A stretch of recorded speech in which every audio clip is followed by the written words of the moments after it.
Hi, ഇന്ന് നമ്മൾ discuss ചെയ്യുന്ന ടോപ്പിക് ഹൈപ്പർ ടെൻഷൻ എന്നുള്ളതാണ്.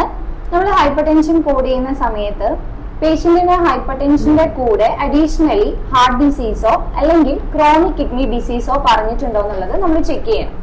സോ ഹൈപ്പർ ടെൻഷൻ മാത്രമാണ് ഡോക്യുമെന്റ് ചെയ്യാനുള്ളത് എന്നുണ്ടെങ്കിൽ നമുക്ക് I10 എന്ന് പറയുന്ന കോഡ് സീരീസ് യൂസ് ചെയ്യാം. ഇനി ഹൈപ്പർ ടെൻഷന്റെ കൂടെ ഹാർട്ട് ഡിസീസും പറയുകയാണെങ്കിൽ I11 കാറ്റഗറി വേണം നമ്മൾ ചൂസ് ചെയ്യാനായിട്ട്.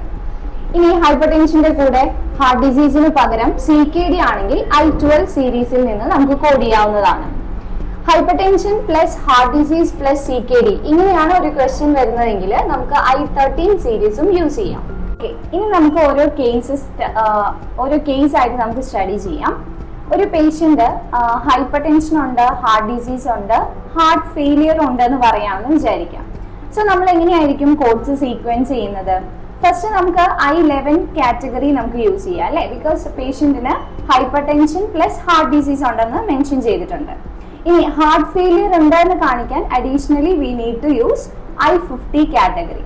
സോ കോഡ് സീക്വൻസിങ് വരുന്നത് I11, I50 അങ്ങനെയായിരിക്കണം. ഓക്കെ, നമ്മൾ ബിഗിനിങ്ങില് ഹൈപ്പർ ടെൻഷന്റെ കൂടെ CKD വരികയാണെങ്കിൽ I12 സീരീസ് യൂസ് ചെയ്യാം എന്ന് പറഞ്ഞിട്ടുണ്ടായിരുന്നു അല്ലെ. സോ ഈ CKD ആണെന്ന് കാണിക്കാനായിട്ട് നമുക്ക് സ്റ്റേജ് ഓഫ് CKD അഡീഷണൽ ആയിട്ട് കോഡ് ചെയ്യാം. സോ I12, N18 അങ്ങനെയായിരിക്കണം നമ്മൾ സ്റ്റേജ് ഓഫ് CKD അഡീഷണൽ ആയിട്ട് കോഡ് ചെയ്യേണ്ടത്. ഹൈപ്പർ ടെൻഷന്റെ കൂടെ ഹാർട്ട് ഡിസീസും CKDയും ഒരുമിച്ച് വരികയാണെങ്കിൽ നമുക്ക് I13 സീരീസ് വേണം യൂസ് ചെയ്യാന്ന് പറഞ്ഞിരുന്നു അല്ലെ. സോ ഇവിടെ ഈ I13ന്റെ കൂടെ നമുക്ക് അഡീഷണൽ ആയിട്ട് കോഡ് ചെയ്യാവുന്നതാണ് heart failure and stage of CKD. So heart ഫെയിലിയറിന്റെ കോഡ് എന്ന് പറയുന്നത് I50 കാറ്റഗറി ആണ്. സ്റ്റേജ് ഓഫ് CKD എന്ന് പറയുമ്പോൾ നമുക്ക് N18 കാറ്റഗറി യൂസ് ചെയ്യാം.